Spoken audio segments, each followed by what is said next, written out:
English Progressive Shorthand Dictation Speed 80 word per minute. Dictation will be start in 5 seconds.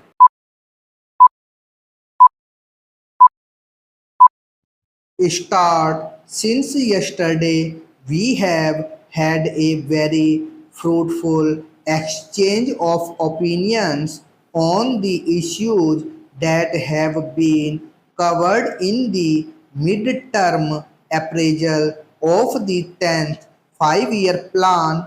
From the tenure of our discussions, I believe that there is broad agreement with the goals and policies suggested in the mid-term appraisal, and that it can act as a blueprint for further action on development matters in the 10th plan. It can also act as the starting point for initiating work on the 11th five-year plan.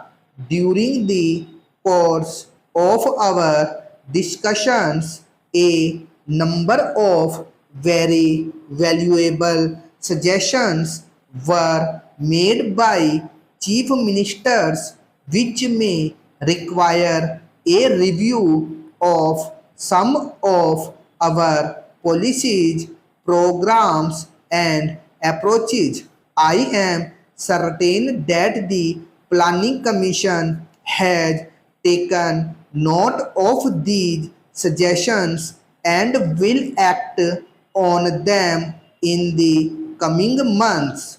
Today, India is at a historic point in its development trajectory.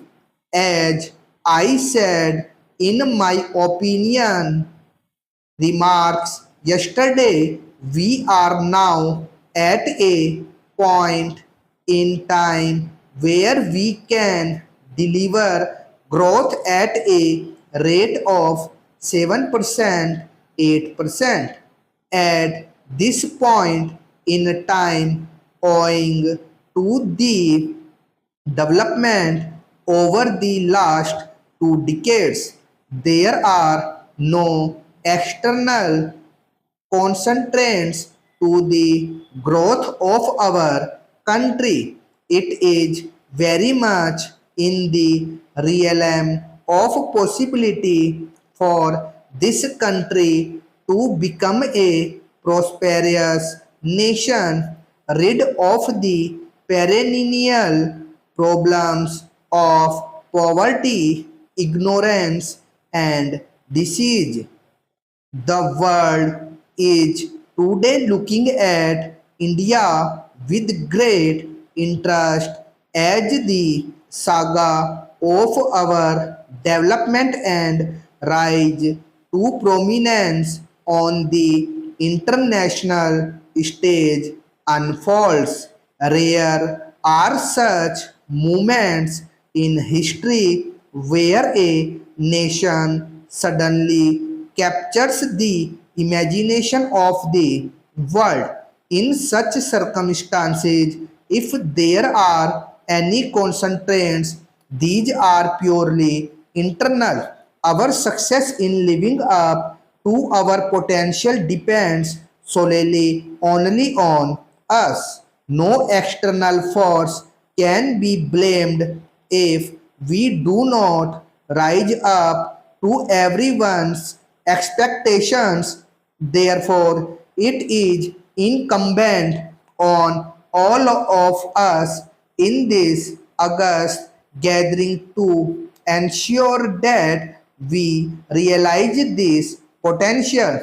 It is this vision of a resurgent India that must guide our actions while discharging our duties. As I had said earlier, the environment for India's development has never been as favorable as it is Now, the challenge before us is to combine the economics of growth with the economics of equity and social justice.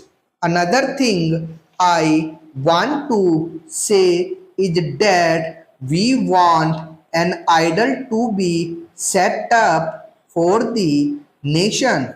It is only the performance of this august body which can set an idol or an example for the people to follow. I do not say that people who have no respect for law and those who have committed any offense should be saved or protected, but then it can be done only by utilizing the funds of the people collected from the people in a proper manner so that we can positively make progress.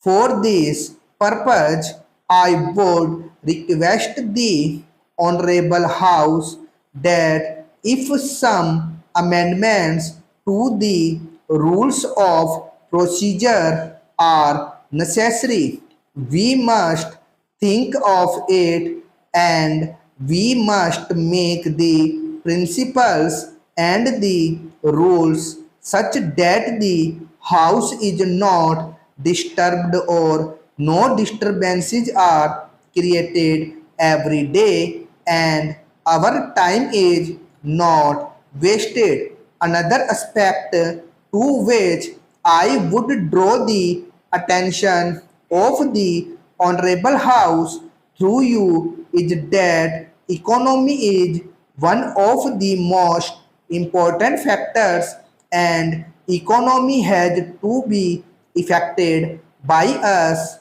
Also, I was reading the Comptroller and Auditor General's report for the year. I find that crores of rupees have not been utilized for years together. During the period, a leader of the opposition party was Minister of Industries. What was done had to be looked into. I would draw the attention of the Honorable House to the fact that if you read the whole book, you will find no manual of accounts, no statements, and no documents reconciling the actual expenditure made and nothing could be done. You will find in this a large number of such items involving crores of rupees. This has affected the economy of this country. What has been done about it? I would make a submission that wherever you find such wastages of money in those cases, a very stringent view has to be taken and those persons who are guilty must be punished. Individual responsibilities must be fixed. That is why every time we are finding this criticism in this august house that the public enterprises are not making any profit, they are running in loss. It is a must that the guilty must be punished because we are wedded to the principle of socialism and we want the poorer people of this country to come up, but with this sort of performance, it is impossible. The high ups or low ups, I do not know. Whosoever is responsible, action must be taken against them, otherwise, the economy will not improve as envisaged in the budget for the year under consideration. Stop.